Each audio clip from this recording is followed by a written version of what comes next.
चन्द्रबाबुलाई नमस्ते गर्छु। ल हजुर कहाँबाट आउनु भएको? कहाँ हो तन घर? मेरो घर सालडाँडा जाम्ने माथिल्लो जाम्ने प्रभु। मेरो नाम रामलाल हनुमान भन्छन्, जम्मैले झुसे झुसे भन्छन्। हजुर हनुमान झुसे भन्छन् जम्मैले मालिसा। अनि छोराहरू छैन? छोरा छोरी परिवारहरू छन्, बाहिर देश गएको आएको छैनन्, उतै बिहार बसे क्या अरे। अब 5-6 हल्को मेरो हाम्रो गाउँमा त दिनदिनै लाखु आउँछन् हजुर। हाम्रो गाउँमा त यता त देखेको छैन मैले लाखु भनेर के। अनि यता खेती लागेको नि देखिन। अब मकै कोदो लाम्छौँ हामीले, सिल्टुङ बोडी लाम्छौँ यस्तो जग्गामा। अनि किन यसरी हिँड्नु भएको त तपाईँ घर छोडेर? तेरो हजुरले कुरै यो बाटो यता हेर्नु त सोर्दै भात पसल्न लागेको छु। अब पेट पूजा गर्नै पर्यो मालिक साहब। के भोगभोगै काम गर्ने त। यस्तो बिजोग हेर्नु त। ल तपाईँहरूको कोही आफन्त पर्नुहुन्छ भने आउनु होला। यो पोखरा भन्ने ठाउँमा हुनुहुन्छ। यहाँ खाना पकाइराख्नु भएको छ यसरी। हजुर यहाँ यस्तो झोलाहरू छ।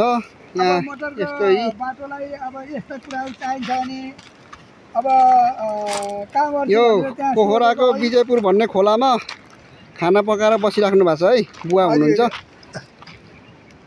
ल अनि बुवा, हजुर अनि अब कन्ट्याक्ट कोही आयो भने घरतिर जानुपर्छ नि त, घरमा जानु पर्यो। हजुर घरमै जान हिँडेको फर्केको, पोखरा पुगेर फर्केको। लगाएर मेरो मालिक एउटा दाइले यहाँ बिस्कुट दिइराख्नु भएको छ। पैसा माग्नुहुन्थ्यो। हजुर हजुर होइन यो खाने अमल हजुरले एक सरको यस्तो ठाउँमा बाटो सोरेर बसिराख्नु भएको छ। म यता तलबाट आइरहेको थिएँ। उहाँको कन्ट्याक्टको हुनुहुन्छ भने, कोही चिन्नुहुन्छ भने आउनु होला है हजुरहरू। यस्तो बिजोग हुनुहुन्छ। भाडा लरौ खाना उहाँको खाना यस्तो छ है। झोल जान्छ भइहाल्छ। फरक लाग्यो क्या अहिले सुगा ढुङ्गा उचाल्न सकिनँ धेरै ठुल्ठुलो। यही बाटो बनाउने काम छ प्रभु मेरो। यो पनि एउटा धर्म हो। धर्म हो। एउटाले मात्रै बनाएर नि भ्याइन्न बाटो हो कि होइन।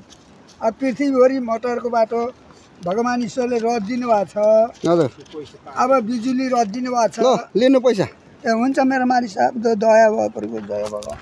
ए प्रभुले दिनुभयो, जय भगवान्।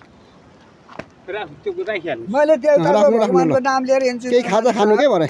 अब धेरै दिउँ भने हामीसँग नि छैन। बाँच मेरो मालिक साहब, फोटो खिचिदिनु भयो, कति राम्रो भयो। खाना एकै ठाउँमा चामलले यस्तो बनाइराख्नु भएको छ। रुद्राक्षको माला नि 3टा माला छ प्रभु, त्यो माला मैले लाएको छैन। हजुर यो गर्नुहोस्, यो राख्नुहोस्। ल हुन्छ मेरो मालिक। तपाईँले बाइचान्स भुल्न सक्नुहुन्छ। हस् मेरो मालिक साहब, झोलामा राख्नुहोस्। यहाँ राखेँ, कसैले पनि लानुहुन्न, यहीँ राखे नि हुन्छ। भाडो लड्यो ल नदिनुहोस्, केही हुन्न त। यति पुग्थ्यो केही